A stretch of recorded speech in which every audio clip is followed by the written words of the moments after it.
اور حضرت ابراہیم علیہ السلام کو اس جگہ پتھر لگانا تھا، تو حضرت اسماعیل علیہ السلام سے حضرت ابراہیم علیہ السلام نے فرمایا بیٹے پتھر لے آؤ، بس اب اتنا سا کام باقی ہے، ادھر پتھر لگا لیا جائے۔ تو انہوں نے کہا کہ ابا بس تھوڑی دیر میں حاضر ہوا، اتنے میں وہ بیٹھے اور ان کی آنکھ لگ گئی، جنت سے مولا نے حجر اسود کو بھیج دیا، اور حضرت ابراہیم علیہ السلام نے آج جہاں حجر اسود لگا ہے اس جگہ پر حضرت ابراہیم علیہ السلام نے حجر اسود کو نصب فرمایا۔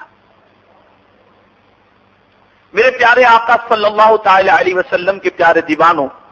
آج کعبہ شریف کی جو پوزیشن ہے دروازے کی، آپ نے دیکھا ہوگا کہ ایک ہی دروازہ کعبے کا ہے،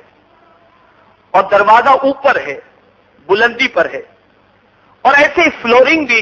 دروازے کے کھلنے کے بعد نیچے نہیں اترنا پڑتا، جیسے ہی دروازہ کھلتا ہے سامنے ہی فلورنگ ہے، تو اندر کا حصہ بھی اتنا ہی بلند ہے۔ لیکن حضرت ابراہیم علیہ السلام نے جو کعبہ کی تعمیر فرمائی تھی،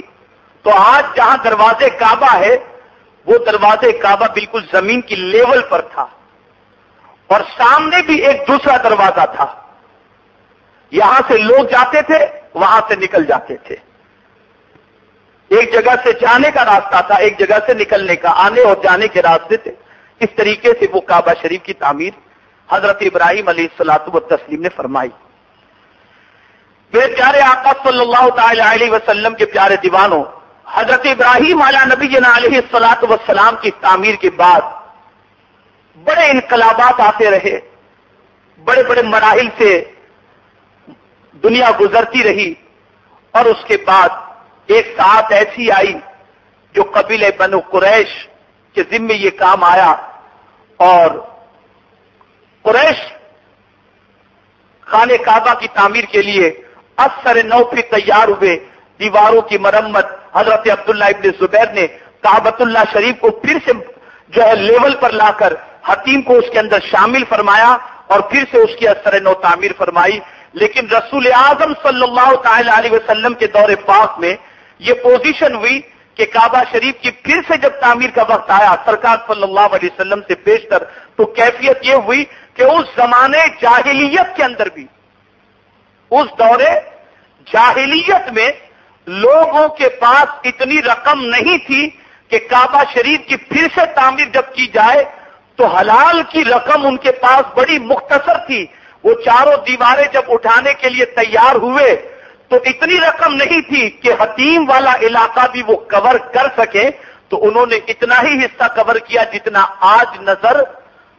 آ رہا ہے، اور حتیم کو انہوں نے چھوڑ دیا۔ رسول اعظم صلی اللہ تعالی علیہ وسلم سے ام المؤمنین حضرت عائشہ صدیقہ رضی اللہ تعالی عنہ نے پوچھا کہ سرکار کیا یہ حتیم کا علاقہ بھی کعبے کے اندر ہے؟ سرکار نے فرمایا ہاں عائشہ، یہ بھی کعبے کے اندر ہی ہے، اس میں نماز پڑھنا گویا کعبے کے اندر ہی نماز پڑھنا ہے۔ اگر قریش کی جہالت کا معاملہ درپیش نہ ہوتا تو میں پھر سے کعبے کی تعمیر کرتا اور حتیم کو بھی اس میں شامل کر لیتا۔ اب جب تعمیر ہوئی تو اللہ کے رسول صلی اللہ تعالی علیہ وسلم نے اس وقت تک اعلان نبوت نہیں فرمایا تھا، تو حجر اسود کو وہاں سے ہٹایا گیا تھا پھر سے تعمیر کے بعد نصب کرنے کے لیے۔ تو اب جتنے بھی قبیلے اس وقت مکہ مکرمہ میں تھے ان میں اختلاف پیدا ہوا کہ کون ہے جو کعبہ شریف کے اندر حجر اسود کو، کون سے قبیلے کا ذمہ دار ہے جو اس کو نصب کرے۔ تو آپس میں ان قبیلے والوں میں اتنی جھگڑے کی پوزیشن ہوئی اور اتنا تنازع بڑھا کہ قتال جدال و قتال تک کی نوبت آ گئی۔ اس میں پھر یہ فیصلہ ہوا کہ باپ بنی شیبہ سے جو شخص پہلے داخل ہوگا حرم کے اندر، اور وہ شخص جو داخل ہونے والا ہوگا اسی کو ہم سب مل کر اختیار دے دیں کہ وہی کعبہ شریف کے اندر حجر اسود کو نصب کرے۔ صبح جب ہوئی اللہ کے رسول صلی اللہ علیہ وسلم باپ بنی شیبہ سے جیسے ہی داخل ہوئے تو قبیلے کے سب لوگوں نے کہا ارے دیکھو صادق الوعد الامین آ گئے، اب انہی کے ہاتھوں سے یہ حجر اسود اس جگہ پر لگا دیا جائے۔ تو میرے آقا صلی اللہ علیہ وسلم تشریف لائے اور حجر اسود کو اس کی جگہ پر نصب کرنے کے لیے جب سب لوگوں نے کہا تو میرے آقا صلی اللہ علیہ وسلم کس طرح سے صلح صفائی کرانے کے عادی تھے کہ سرکار صلی اللہ علیہ وسلم نے اس حجر اسود کو ایک چادر میں رکھنے کا حکم دیا، اور چادر میں جب حجر اسود رکھا گیا تو سرکار مدینہ صلی اللہ علیہ وسلم نے سارے قبیلے کے سرداروں سے کہا کہ تم سب ایک ایک کونا چادر کا پکڑ لو اور اس طرح سے ہم سب مل کر کے اس حجر اسود کو اس کی جگہ تک پہنچا دیں۔ جب سرکار کی اس تدبیر کو لوگوں نے دیکھا تو قبیلے والے اش رہ گئے اور سب نے برجستہ کہا محمد جیسا سچا انسان کون ہو سکتا ہے؟ اور اللہ کے رسول صلی اللہ علیہ وسلم نے حجر اسود کو اس کی جگہ پر نصب فرمایا۔ ایک تاریخی بات عرض کرتا ہوں جو شاید لوگ جانتے ہیں۔ حجر اسود جو ہے یہ جو اس وقت بڑا پتھر نظر آتا ہے نا، اس میں 8 چھوٹے چھوٹے پیس ہیں، ٹکڑے ہیں،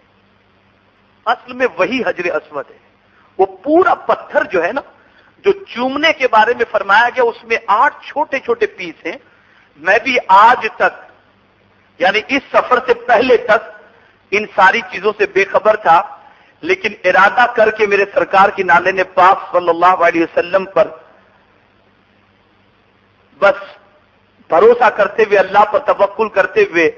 یہاں سے اس نیت سے نکلا تھا، تو میں نے اچھی طریقے سے مطالعے کی کوشش کی، تو اس بار کے مطالعے میں یہ ساری چیزیں میرے سامنے آئیں، اور حجر اسود میں وہ 8 پتھروں کے بارے میں مجھے پہلی بار علم ہوا۔ میرے پیارے آقا صلی اللہ علیہ وسلم کے پیارے دیوانوں، تو حجر اسود جہاں پر ہے وہاں پر 8 چھوٹے چھوٹے پتھر کے پیسوں کے نشان اس وقت بھی نظر آ رہے ہیں۔ وہی اصل میں حجر اسود ہے، وہی جنت سے پتھر آیا تھا۔ اس کے بعد میں ٹکڑے ٹکڑے ہو گئے تھے اس میں کہ یہ 8 ٹکڑے کو یعنی اس میں کا ایک بھی ضائع نہیں ہوا ہے، وہ اس میں لگا ہوا ہے، وہ اس میں لگا ہوا ہے۔ اور حضرت عبداللہ ابن زبیر فرماتے ہیں کہ جب میں کعبہ شریف کی تعمیر اثر نو کرنے کے لیے تیار ہوا تو میں نے حجر اسود کے اندر کی پوزیشن کو دیکھا، تو اندر کا حال جو ہے وہ یہ ہے کہ یہ باہر تو سیاہی ہے لیکن اندر کا حصہ حجر اسود کا سفید ہی سفید ہے، اس لیے کہ جنت سے جب وہ آیا تھا تو یہ پتھر سفید تھا۔ اور سرکار مدینہ صلی اللہ علیہ وسلم نے ارشاد فرمایا کہ لوگ اس کو چومتے ہیں، اور لوگوں نے اس کو چوما، اور گنہگاروں کے، سیاکاروں کے چومنے کی وجہ سے ان کے گناہوں کو اس پتھر نے چوس لیا، جس کی وجہ سے اس کا سفید رنگ سیاہی میں تبدیل ہو گیا۔ حدیث مبارکہ میں ہے کہ کل بروز قیامت اللہ اس پتھر کو 2 آنکھیں اور 1 زبان عطا کرے گا، اور قیامت کے دن یہ پتھر اس کے چومنے والے کے ایمان کی اور اس کے چومنے والے کے کفر کی گواہی عطا فرمائے۔ یہ پتھر بولے گا، یہ پتھر بتائے گا کون مومن ہے اور کون کافر۔ اس کو 2 آنکھیں بھی ہوں گی اور اس کو 1 زبان بھی اللہ عطا فرمائے گا۔ میرے پیارے آقا صلی اللہ تعالی علیہ وسلم کے پیارے دیوانوں، پہلے کعبہ شریف کی سیلنگ چھت نہیں تھی، تو اندر بہت سارے تبرکات اور بہت ساری قیمتی چیزیں رہتی تھیں۔ تو اس زمانے کے جو چور تھے وہ اوپر سے پھلانگتے تھے، اور پھلانگنے کے بعد وہاں سے وہ قیمتی چیزیں چوری کر کے لے جاتے تھے۔ تو بعد میں کعبہ شریف کی چھت بنائی گئی، اور آج کعبہ شریف کی چھت پر ایک گول سیسا نما ہے، جس کو جب کعبہ شریف کے اوپر کے حصے کو صاف کرنا ہوتا ہے تو اس شیشے کو ہٹایا جاتا ہے، اوپر جایا جاتا ہے اندر ہی سے، اور بعد میں اس کی صاف صفائی وغیرہ کا کام اوپر کے حصے کے اندر ہوا کرتا ہے۔ اور اسی سے ایسے پرنالا بنا ہوا ہے جہاں ایک چھوٹا سا سوراخ ہے، جب بارش ہوتی ہے تو اس پرنالے سے پانی نکل کر حتیم کے اندر گرتا ہے، اور فرمایا گیا اس وقت جو بھی دعا کی جاتی ہے اللہ اس دعا کو قبول فرماتا ہے۔ تو میرے پیارے آقا صلی اللہ تعالی علیہ وسلم کے پیارے دیوانوں، یہ بہت عظمت والا، برکت والا اور فضیلت والا گھر ہے۔ اللہ عز و جل نے اس گھر کے طواف کا حکم دیا،